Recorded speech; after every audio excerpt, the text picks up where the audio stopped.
O retorno da Fênix Corporativa não é sobre vingança, é sobre o custo de subestimar quem você pisa. Eu lembrava de um tempo em que meu único objetivo era manter a cabeça baixa e fazer o trabalho da melhor forma possível. Aquela era a vida na Sigma Prime, onde eu gerenciava a equipe de inovação estratégica. Eu tinha dedicação visceral, mas não tinha o perfil que a Helena, minha diretora, esperava. Ela, com seu terno cinza chumbo impecável e sorriso plastificado, parecia a personificação fria do sucesso corporativo, mas por baixo da superfície polida, era uma predadora silenciosa. Você já sentiu na pele o que é ter seu trabalho roubado? E pior, ser demitido pela pessoa que se apropria do seu mérito? Conta aqui nos comentários. Eu quero saber se o meu caso foi único ou se essa dor da traição profissional é realmente universal. A tensão na Sigma Prime era palpável, um ar-condicionado gelado perpetuamente. Eu passava madrugadas desenvolvendo modelos de otimização complexos, sentindo o cheiro azedo do café frio que já não me sustentava, mas apenas me mantinha desperto.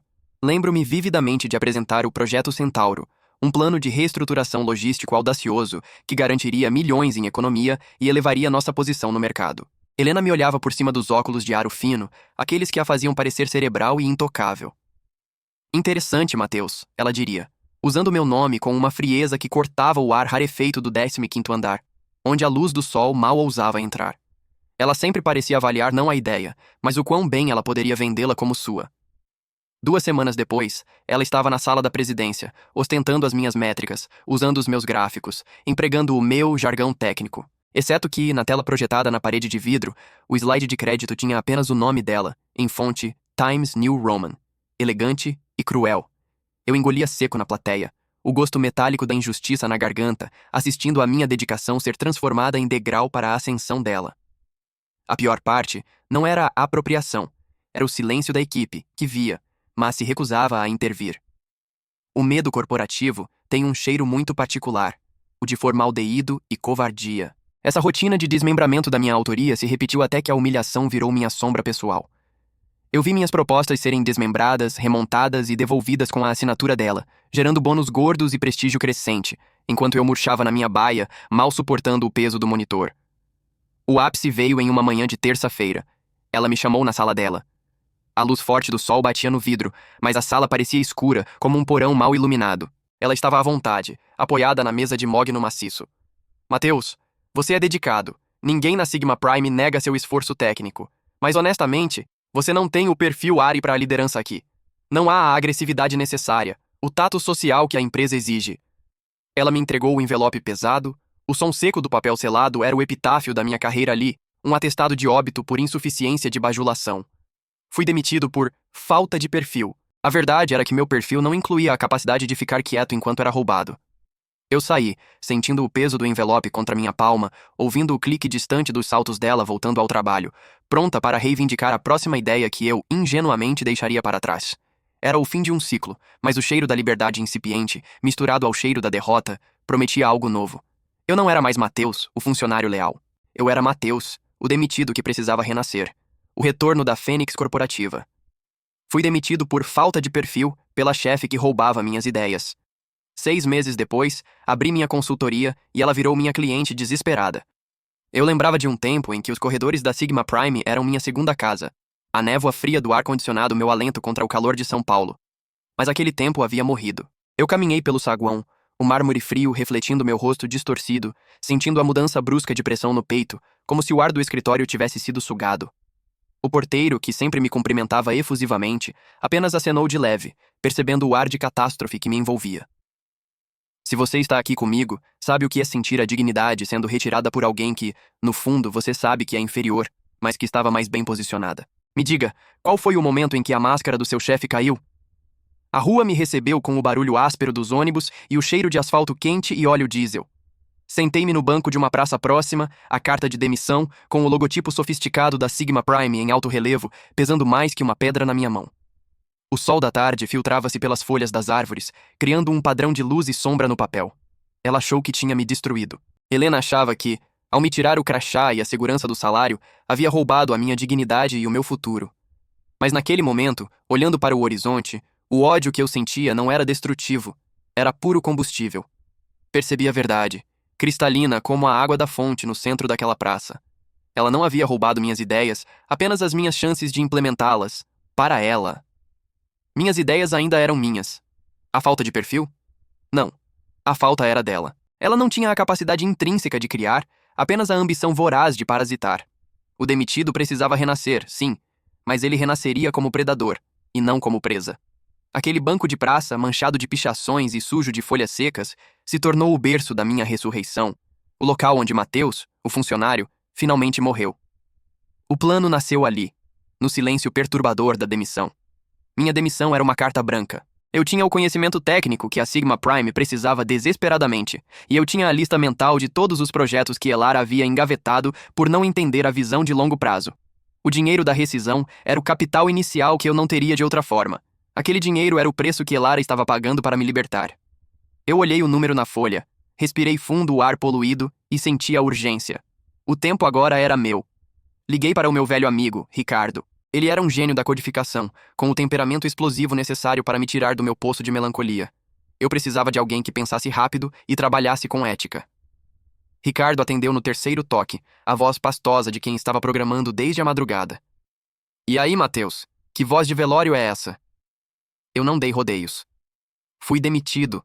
Falta de perfil. A Fênix vai nascer das cinzas, Rick. Você está dentro?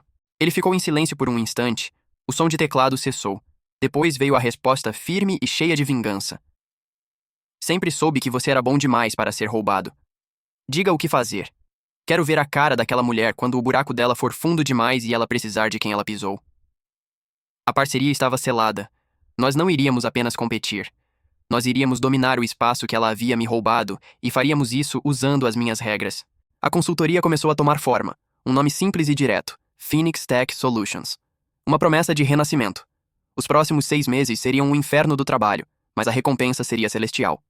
Eu iria construir meu próprio império, tijolo por tijolo, e a ironia de Elara se tornaria, inevitavelmente, a minha glória.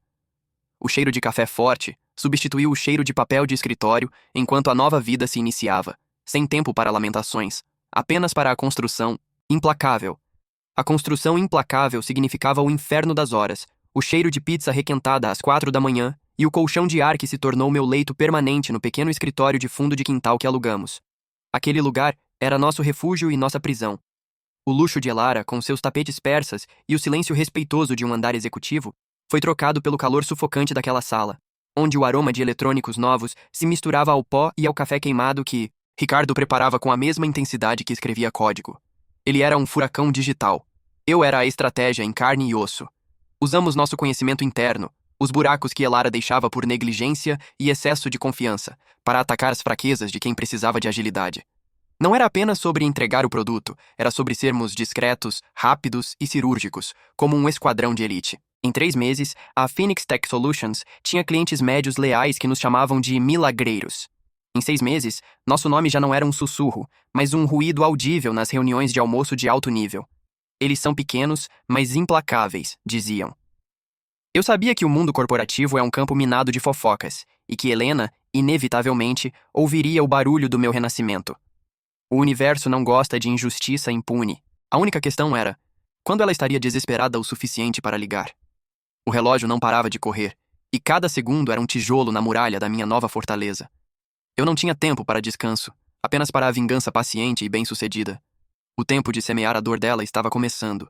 A manhã de terça-feira, 7 meses após meu renascimento forçado, foi quando o universo finalmente apertou o botão de play no drama que eu esperava. Eu estava debruçado sobre as planilhas de fluxo de caixa, o cheiro de ozônio dos novos servidores misturando-se ao meu café gelado, que Ricardo, em sua fúria matinal contra um bug teimoso, já havia batizado de combustível da retaliação.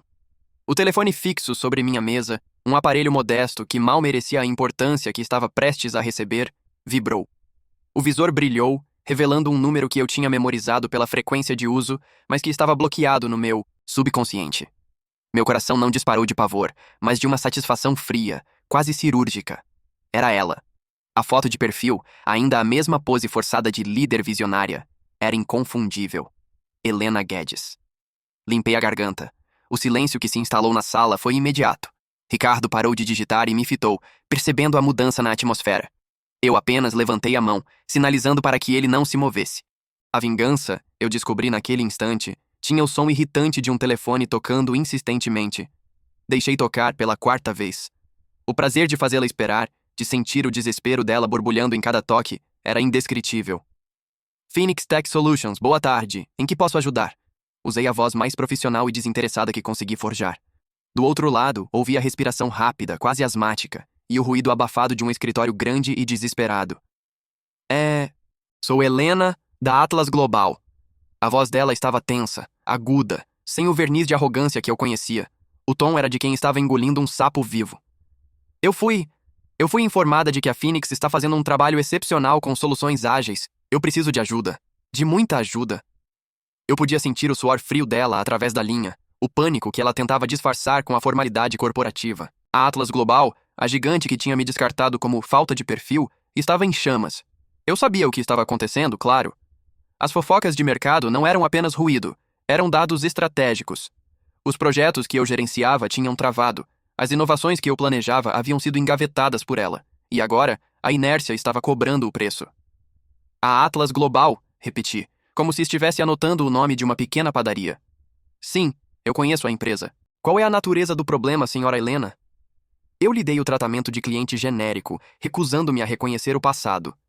Ela tossiu, lutando contra o orgulho. Nossos 3 principais projetos de integração digital estão falhando. Estamos parados, perdendo o prazo crucial para o conselho. Eu tentei de tudo. Não sei mais o que fazer. Se isso não for resolvido em 2 semanas, eu perco a minha posição. A última frase foi dita em um sussurro quase inaudível, mas carregado de terror. O terror era o meu oxigênio. Eu encostei na cadeira, ajeitando a coluna. Era hora de definir as regras. Entendo a gravidade. Nós somos uma empresa boutique de alta performance. Nossos serviços são especializados e caros. Antes de sequer considerarmos a abertura de uma vaga na nossa agenda, eu preciso de uma reunião presencial. E preciso saber se a Atlas Global está disposta a aceitar nossos termos sem questionamentos, declarei, elevando o preço antes mesmo de mostrar a mercadoria. Lembrei-me dos dias em que ela cortava meus orçamentos, ignorava meus alertas sobre a falta de recursos e me tratava como um obstáculo. Agora, ela era a mendiga. Ela aceitou imediatamente. Sim, claro. Quando e onde? Eu cancelo qualquer coisa. A pressa dela era o testemunho do meu sucesso silencioso. Eu sorri, um sorriso que não alcançou meus olhos. Amanhã, 10 da manhã, no nosso escritório, Helena. Eu não me desloco para primeiras reuniões. O ar da minha antiga vida, o luxo e a subserviência, não existiam mais para mim. Ela viria ao meu reino, a minha fortaleza construída no pó e no café forte. Ela tentou negociar algo sobre a dificuldade de estacionamento, mas eu fui inflexível. Até amanhã, então. Desliguei o telefone e olhei para Ricardo, que assistia a cena com os olhos arregalados. Isso foi épico, chefe. O que ela queria? Ela quer a Fênix de volta, eu respondi. O peso das palavras era delicioso. Ela quer que eu salve a pele dela. O escritório parecia subitamente pequeno para o tamanho da oportunidade que estava na minha frente. Eu passei o resto do dia preparando o ambiente. Queria que o cheiro de café novo e o zumbido constante dos servidores de alta potência impregnassem o ar quando ela chegasse. Queria que ela visse que o perfil que faltava na Atlas Global era exatamente o que construía o sucesso aqui. Ricardo e eu revisamos os relatórios públicos da Atlas. Os furos eram gigantescos, exatamente onde eu havia avisado que estariam meses antes. Ela tinha jogado o problema para debaixo do tapete, confiando que o glamour do cargo a protegeria, mas a incompetência não perdoa. O relatório era uma acusação silenciosa à negligência dela, e eu o usaria como meu mapa. A reunião de amanhã não seria uma negociação de resgate. Seria uma entrevista de emprego ao contrário, onde eu contrataria a humilhação dela. Eu iria ouvi-la, analisar o que precisava ser feito e então dizer o preço. E o preço não seria apenas dinheiro. O custo seria o reconhecimento irrefutável de que ela havia demitido a única pessoa que poderia tê-la salvado. A noite caiu, e eu senti uma calma que não sentia desde que recebi o comunicado de demissão. A vingança, eu havia entendido, era uma arquitetura paciente e meticulosa. Eu dormi pouco, mas profundamente, sonhando com diagramas de Gantt e gráficos de performance explodindo. Às 9h30 da manhã, tudo estava pronto. A mesa de reuniões era de madeira rústica, mas forte, no centro da nossa pequena sala de conferências. Eu vestia um terno impecável, mas sem gravata, um símbolo sutil de que meu poder não vinha de formalidades, mas de competência. Ricardo ficaria na sala ao lado, monitorando o áudio e pronto para entrar com dados precisos, caso necessário. O toque na campainha, pontualmente às 10h, parecia o gongo de um ringue. Eu respirei fundo, abrindo a porta eu mesmo. Helena estava ali. Ela estava visivelmente mais velha, com olheiras profundas que a maquiagem não conseguia esconder e vestindo um tailleur caro que parecia apertá-la demais. O choque no rosto dela ao me ver não tinha preço. Ela esperava um assistente, um júnior. Nunca eu. Você? Ela conseguiu sussurrar, a voz falhando. Eu sorri, mas mantendo a formalidade fria. Bom dia, Helena. Sou eu, o consultor principal. Por favor, entre. Vamos falar sobre a falência da Atlas Global. O jogo estava oficialmente recomeçando, e desta vez, eu ditava as regras e o placar. Eu a conduzi para dentro, sentindo o cheiro do perfume caro dela, agora misturado ao nervosismo palpável. Ela estava em meu território, e eu estava pronto para fechar o cerco. Eu a observei sentar, visivelmente desconfortável com a simplicidade funcional do nosso escritório, muito diferente do mármore frio e do vidro espelhado da Atlas. Imaginei que você estivesse ocupado. Ela tentou recuperar a compostura, mas a frase saiu oca. Estou. Desde que fui liberado para exercer meu perfil em outro lugar, o crescimento tem sido intenso. Retruquei, sem rodeios, usando as palavras que ela havia usado contra mim. Coloquei o relatório da Atlas sobre a mesa. Os números em vermelho gritavam o fracasso. Vamos direto ao ponto. Meu tempo é valioso. Você está aqui porque sua liderança falhou, Elara. Você dispensou o único plano de mitigação que existia. E agora a Atlas está à beira do colapso no setor digital. Quero saber exatamente o que você fez com as propostas que deixei. Ela engoliu em seco. A expressão de súplica se misturava à humilhação. A verdade, cruel e necessária, precisava ser dita. Eu precisava que ela admitisse, mesmo que fosse apenas para mim, que as ideias roubadas e os alertas ignorados eram a causa da sua queda. A tensão na sala era tão densa que eu podia cortá-la com a faca de papel. Ela abriu a boca para falar, mas eu a interrompi. Antes que comece, saiba que a Phoenix Tech Solutions cobra não apenas por solução, mas por honestidade. Diga-me tudo, do início. Por que você me demitiu, Helena? Ela respirou fundo, o ar parecia raspar em sua garganta. Eu estava com medo. A voz dela era um sussurro patético que mal ecoava no silêncio luxuoso do meu escritório. Você era jovem, brilhante, e as propostas que você trouxe eram muito boas. O conselho estava de olho em você. Eu não podia arriscar perder meu lugar. Eu não tinha o seu perfil, a sua visão. E o seu plano de migração, o que você chamava de Fênix, era exatamente o que eu precisava para provar que eu ainda era relevante. Eu tirei você do caminho para usar suas ideias como minhas. Fechei os olhos por um segundo. Não havia triunfo, apenas cansaço. Era a confirmação que eu precisava. Abri os olhos e observei a mulher que arriscou sua carreira para tentar anular a minha. Entendo, disse, minha voz baixa, mas firme. O medo foi um preço alto, Helena. A honestidade no meu consultório tem outro. Peguei o contrato revisado da Phoenix Solutions. Eu vou aceitar este caso. Não por você, mas pela dignidade do trabalho que foi roubado e pela sobrevivência da Atlas. Você vai me pagar 5 vezes o valor da última proposta que você rejeitou, e você vai me dar crédito total pela implementação. Ela assentiu freneticamente, com as lágrimas finalmente escorrendo. O trabalho começa amanhã. Mas antes, lembre-se de uma coisa, Helena. Talento real não pode ser demitido. Ele apenas encontra um novo lugar para queimar mais forte, mesmo que precise se levantar das cinzas. Levantei-me, indicando que a reunião havia terminado. Deixei-a com o peso da sua escolha e o alívio da minha vitória silenciosa. A porta se fechou. Eu não era mais o funcionário dispensado por falta de perfil. Eu era a Fênix, e a minha era de fogo estava apenas começando.